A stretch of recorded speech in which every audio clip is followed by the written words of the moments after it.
Hi, my name is Bente, I'm the Norse Witch, and today's topic was requested by you. So first of all, thank you so much for requesting a topic. I'm always very happy when I get content suggestions because I can't read minds, so I really like to hear what you guys want to see. And yeah, the topic for today is low budget witchcraft. So how do you practice witchcraft if you don't have a lot of money either, or if you have the money but you don't want to spend it on your craft, which is also totally fine. I guess we're all probably trying to save money in today's economy, right? So yeah, how do you practice witchcraft on a dime? Also, if you're maybe a beginner and you don't have all of these fancy tools yet that you see online or 5 million different herbs. Let's get into it.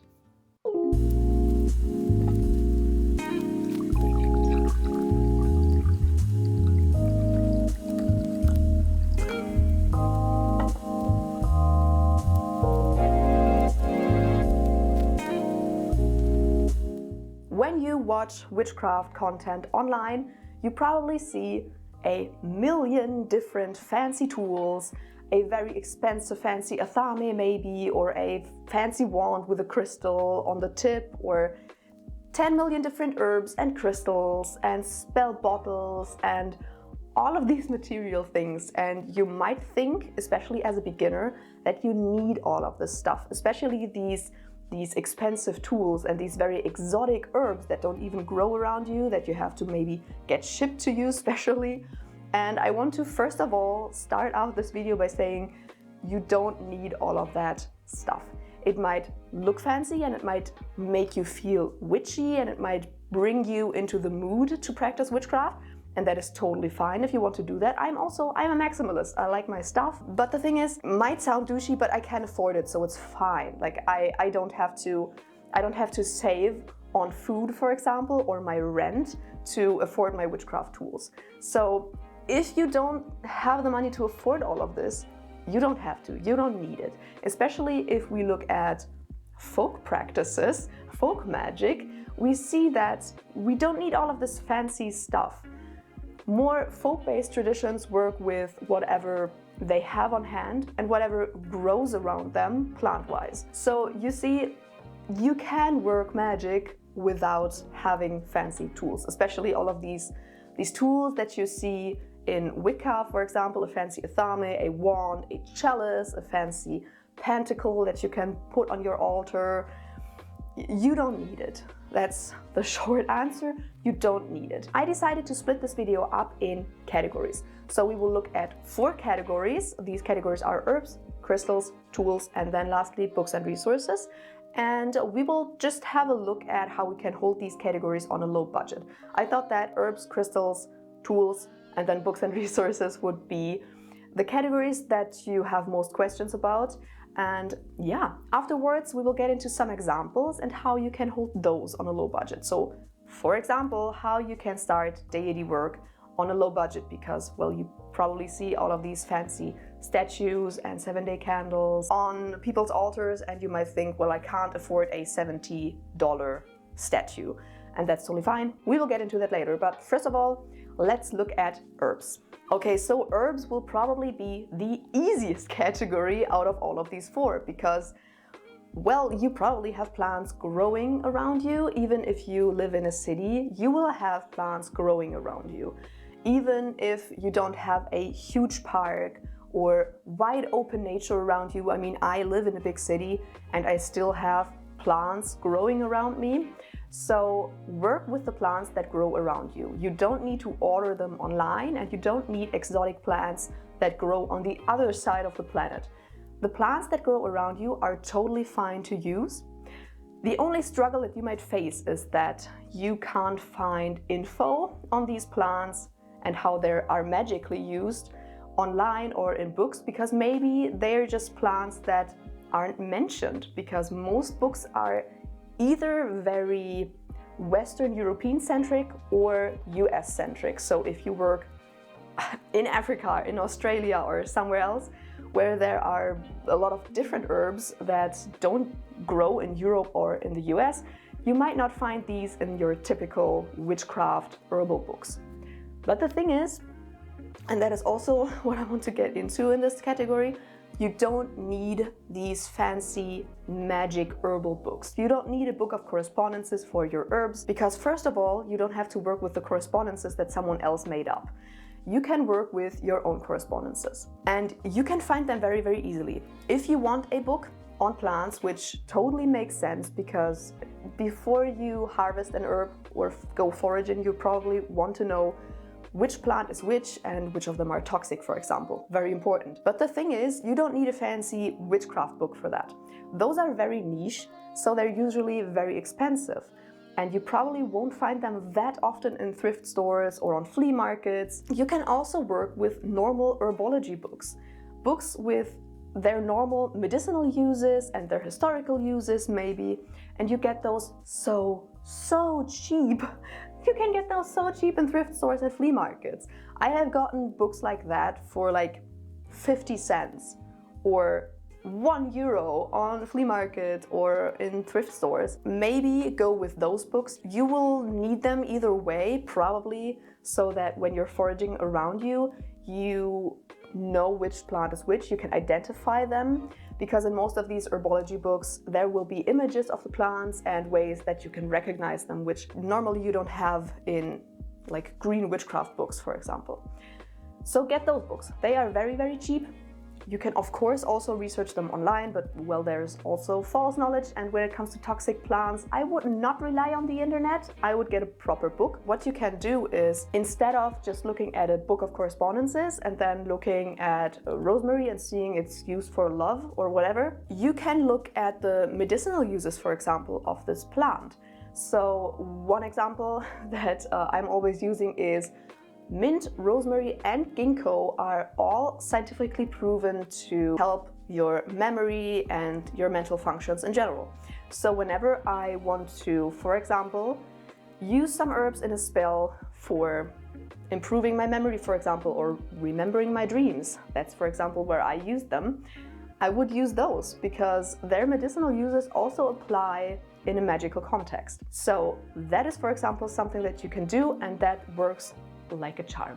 It works very, very, very well. So you don't need an expensive witchcraft herbal book. Also, if you maybe don't feel that safe yet with foraging around your area, that's also totally fine, especially if you live somewhere where there are a lot of toxic plants, then maybe just start with the herbs in your kitchen. You can use all of your spices. I mean, what are some typical herbs that we use mostly in modern witchcraft? For example, rosemary, sage, basil. They are all probably in your spice cabinet already. Also like garlic, salt, pepper, they're all there. Also, if you're a tea drinker, if you, for example, want to cast a spell to promote a feeling of calm and peace and harmony, and you have a tea at home that's supposed to do all of that, probably the right herbs are already in your tea bags. So if you, for example, have a tea and there's lavender and chamomile in there, cut up the tea bag and use those. Why not? You don't have to get those herbs at a fancy witchcraft shop, says the online witchcraft shop owner. But well, yeah, it's like that. You don't need that. You don't need to get them in a fancy witchcraft shop. Your herbs that you have as spices and in tea are totally fine. Next up, let's look at crystals. First of all, I want to say you don't need to work with crystals. Even though you might see them on a lot of creators' pages, the thing is you don't need to work with them. So if you don't even feel drawn to crystals in the first place, then just don't invest in them. But of course, crystals are fun and they're pretty. So if you want to work with them, but you have to do it on a budget, then this will be a little bit harder. One thing that you, of course, can also do with crystals is go to thrift stores and flea markets and see whether you can find crystals there. At least here in the town where I live in, I find crystals on flea markets all the time, and they will be cheap. You probably won't find the most fancy crystals there, but that's totally fine because the basics work just as great as a fancy ruby or something like that. If you can only afford the basics, then that is totally fine. Another idea that I had is maybe if you want a big collection and you want to invest in that, but you don't want to spend $1 million, then maybe see whether you can find a collector that sells their whole collection. This will be pretty expensive, because yeah, of course, you are buying a full-on collection. But if you look at each single piece individually, it will probably be so much cheaper than buying them all individually and new. Maybe do that if you want a bigger collection. And then lastly, if you really can't afford a lot of crystals, but you still want to work with crystals, just get some small clear quartz crystals. That's probably the cheapest way that you can go, because you can use clear quartz for any purpose. Clear quartz can be charged with literally any intention you could think of, and it will hold that intention. So it's a substitute for any different crystal.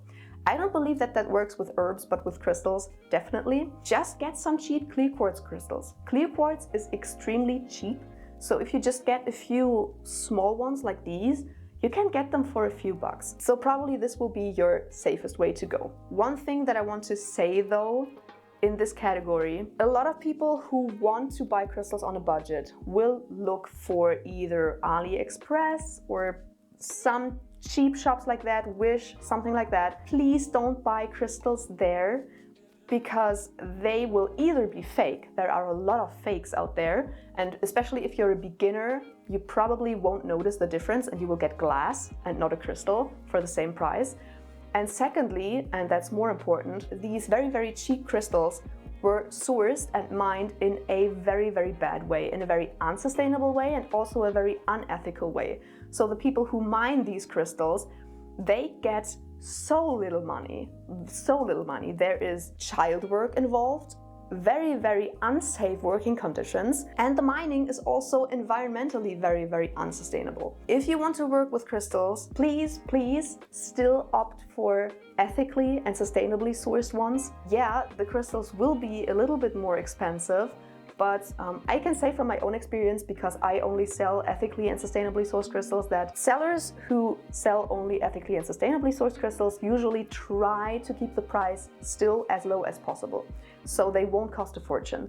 But it makes a huge difference. This whole crystal mining and selling business is still very, very fucked up. And if you then can't get like a million very fancy crystals, then just get some clear quartzes. They work just as well. Next up, the third category that I want to talk about are tools.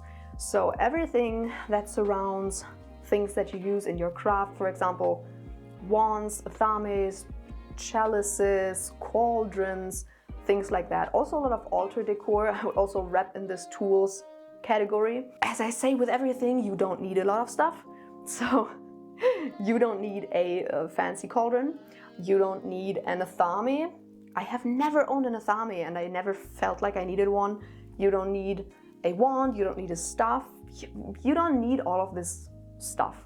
But of course you might want them, and that's totally cool. With athames, for example, I don't know where you can get them cheap, because I never had to get an athame.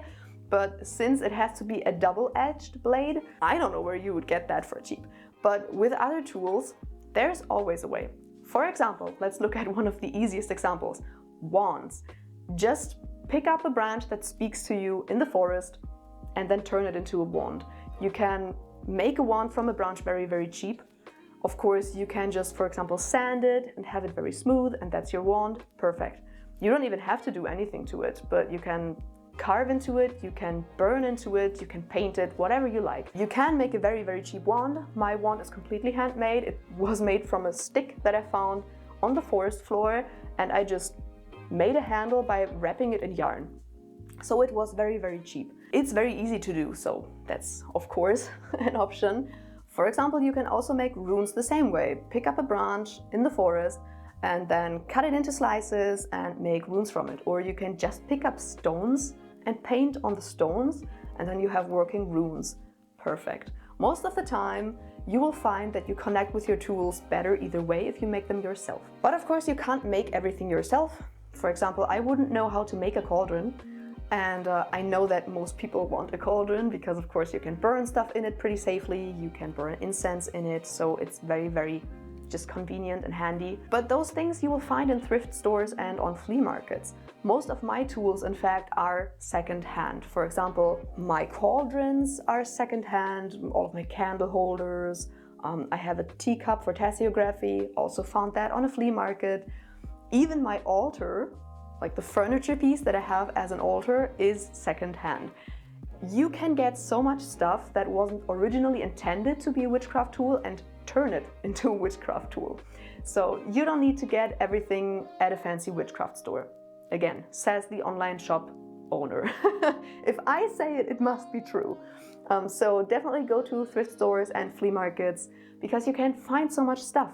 You can find cauldrons, you can find bells. Bells are amazing. Again, cups for tessiography, furniture, candle holders, even knives if you want a knife specifically for your craft. I have even found herb sickles on flea markets. Definitely make sure that you check out your thrift stores and flea markets. And then of course, when it comes to things like oils and powders and sprays and everything like that, then you can also learn to make those yourself. You can even learn to make candles yourself for fairly cheap. Of course, you have to learn to do that, and it's not that easy, but you can do it, and there are resources out there for free. You basically have to just Google how to make an oil, for example, an herbal oil or a spray, or how to make hand-dipped candles, for example. You can learn all of that and then make it yourself. It will be probably pretty cost-effective, and you can make huge batches. The thing is mostly that if you make only a bottle like this of oil, then probably won't be as cost-effective because you have to get the herbs and everything either way, and usually if you get smaller amounts of herbs or oils or something, then it will be probably more expensive than if you get a lot. So if you make big batches, then it will be cheaper, but you can make everything yourself. So maybe look at alternatives that you can make yourself at home. And now lastly, let's look at books and resources in general. So first of all, you will find of course a lot of resources online, for example on this channel, but there are a lot of great resources online. Of course, especially with online sources, make sure to cross-reference because there is a lot of false information online. So make sure that you just check what's right and wrong. That always makes sense. But if you have like 3 or 4 sources that say the same thing, then you can probably be pretty sure that it's correct. That just being said, there's a lot of free resources online, either on social media or also normal websites. So make sure to check that out. But also, something you will also find online for free, a lot of older texts and older translations of texts, because as soon as their copyright is expired, and that expires, I think, after 75 years?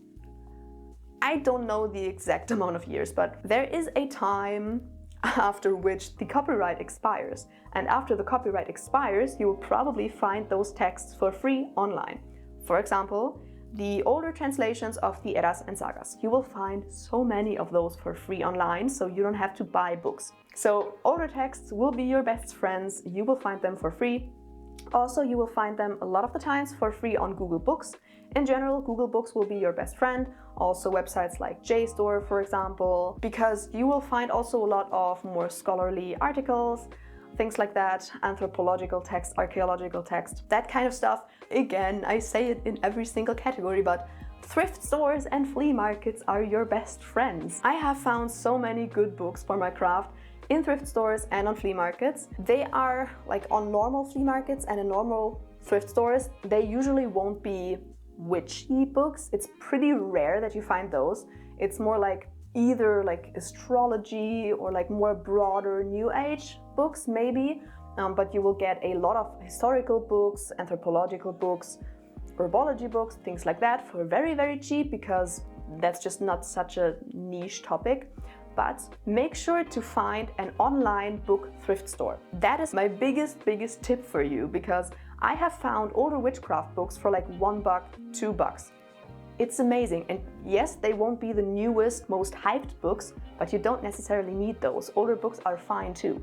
So definitely go find an online book thrift store. And then lastly, go to libraries. Libraries will be your best friend. They already have like 1 million different books, and most libraries, if they don't have what you're looking for, then they will get it for you so that you can read it. So libraries will always be your best friend, and just You just have to bring up some courage to ask the people that work in the library to get that book for you, but they usually will. So, libraries, my friends, libraries, thrift stores, flea markets. And those were all the categories I wanted to get into. Now, let's look at some examples. The examples that I opted for are 3 examples that get asked a lot of the times, and that are deity work, protection, and cleansing. So let us look at those, and I will tell you about some ideas how you can keep them on a dime or even for free. So deity work is the first example, and altar will be a struggle because most people have, for example, statues for their deities, but they're usually like $80. It's a lot. A lot of people have 7-day candles. They're also usually rather expensive if they're already made with like herbs and crystals and stuff. Also a lot of offerings and bowls and things. They can get expensive. The thing is, you don't necessarily need them. An altar can be very, very, very simple. And also you don't need to buy a fancy table, for example, for that altar. You can create an altar on any piece of furniture that you already have. So if, for example, you have a bedside table with nothing on it, or you can make some space on a bookshelf, for example, you can create an altar there for free. Then when it comes to statues and things like that, first of all, you don't need it, but I know that it can be great as a kind of point of focus when you're talking to the deity, because then you don't just have to talk into the thin air. But you don't need a statue. You can either print out an image of the deity, or even better, draw an image of the deity. And it doesn't have to be pretty, because I know a lot of people will say now, well, I'm not an artist, it won't look good. It's not about it having to look good. It's about the time and the effort that you pour into it and your energy. That will be so much cheaper than a statue, because trust me, those statues are expensive. Also, when it comes to a candle, again, you don't need one, but it can be a great focal point when you're talking to a deity, but it can also be a great way of kind of ringing in the conversation, so kind of signaling to the deity that you want to communicate with them now. So that's why I, for example, really like candles for my deities, but you don't need fancy 7-day candles. You can just get a normal white candle. You can even get them at a thrift store or at a dollar store if you really can't afford anything else. So a candle doesn't have to be fancy. It can be a very, very simple white candle. It can even be a tea light candle. It doesn't need to be fancy. And now, of course, if you have already set up this altar, offerings. A lot of the times you will see things like types of alcohol as offerings. For example, when you're a Norse pagan, a lot of the times you will want, for example, mead as an offering, but that can get expensive depending on how often you want to give offerings. But the thing is, you also don't need alcohol as an offering. You can also just give water as an offering. You can also give your time and effort and your energy as an offering, so do things for the deity. That will be for free. Or you can give offerings to the deity that you found outside while, for example, taking a walk. You can even dedicate that walk in nature to the deity and even ask them to kind of let you or make you find an offering for them while you're on this walk. This will be not only an offering, a physical offering, when you find something and you bring that back and give that as an offering, a pretty stone, for example, or a flower that you picked, but it's also an offering of your energy and time and dedication, again. So you see, you don't need any fancy offerings. Water is fine. If you have some coffee to spare, for example, that is fine. If you have some tea to spare, that's also fine. Or if you want to give just a tiny little bit, the tiniest bit of your dinner, for example, that will also be greatly appreciated. You don't need expensive types of alcohol or anything like that. Next up, protection magic. That is so easy. So easy. First of all, I already said in the herb category that there are so many herbs growing around you that you can use. And let me tell you, you will be able to use most of them in protection. So many herbs have the association with protection. So of course, you can just go outside and look for plants around you that you can use for protection. For example, around me, mugwort grows very abundantly. So mugwort is a great protection herb. So I use mugwort all the time. And what you can do then, no, you don't have to cast a fancy candle spell. you can just harvest some of this protective plant that you have decided on, and then create a bundle with it and hang it in your house. That's it. You just need the plant, which you get for free because it grows around you, and a piece of string. But a piece of string really isn't expensive. I did that with a bundle of mugwort. It now hangs over my altar and I love it. So that's of course extremely cheap. Something else that you can do is, for example, sprinkle salt on your doorstep, or again, a protective herb that you ground up.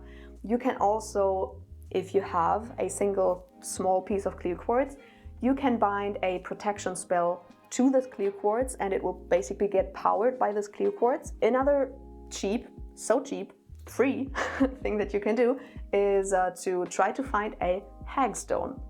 You will get that for free because you got it out of nature, and you can just wear it around you as a protective talisman for free. So you see, there are really, when it comes to protection, there are a million things that you can do that are either free or extremely cheap. And lastly, cleansing. So first of all, let's get into salt again. You can just sprinkle salt around your house, let it basically soak up the negative energies for some time, and then sweep it away and discard it in the trash, for example. Please not in nature. Please don't discard off salt in nature.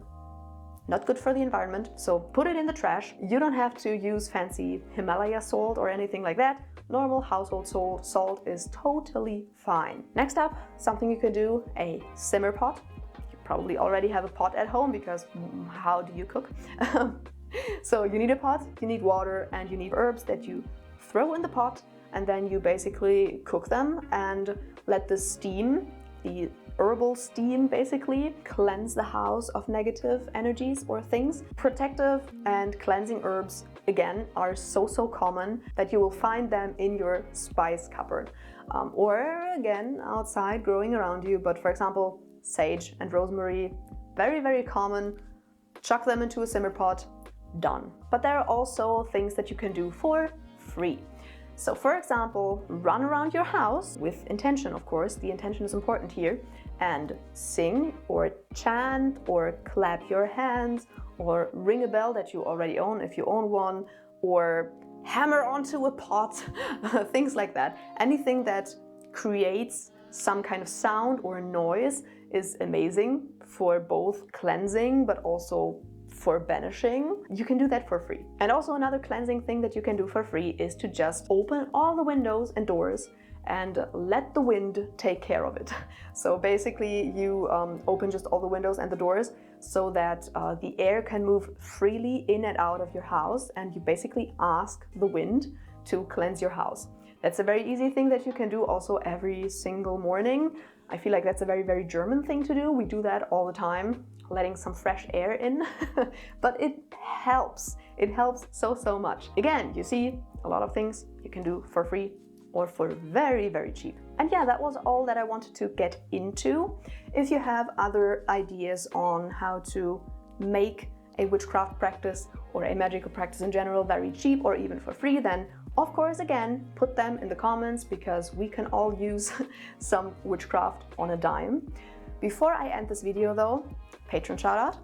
Thank you so much to Anna-Lena, Madison Marie, Bast, Yukai, Kirby, Liz, Bestecha, Lisa, Sigrun, Ashley, Erica, Sturfeed Stars, Mars Mortis, Christopher, Glacier, August, The Court Jester, Tia, Fabienne, Jella, JB, Tim, Anna, Lorna, Laura, Amber, Kristen, John, Ivy, Phoenix, Anton, Jenny, Tyler, Els, Maggie, Betty, Misty, Athena, Tiffany, Amy, Colette, Tell, Timothy, Coffee, Bjorn, and Ash. Thank you so much for supporting me. As always, I hope you enjoyed this video and I hope it was helpful, especially to those requesting this topic. If you did like the video, of course, subscribe and give a thumbs up.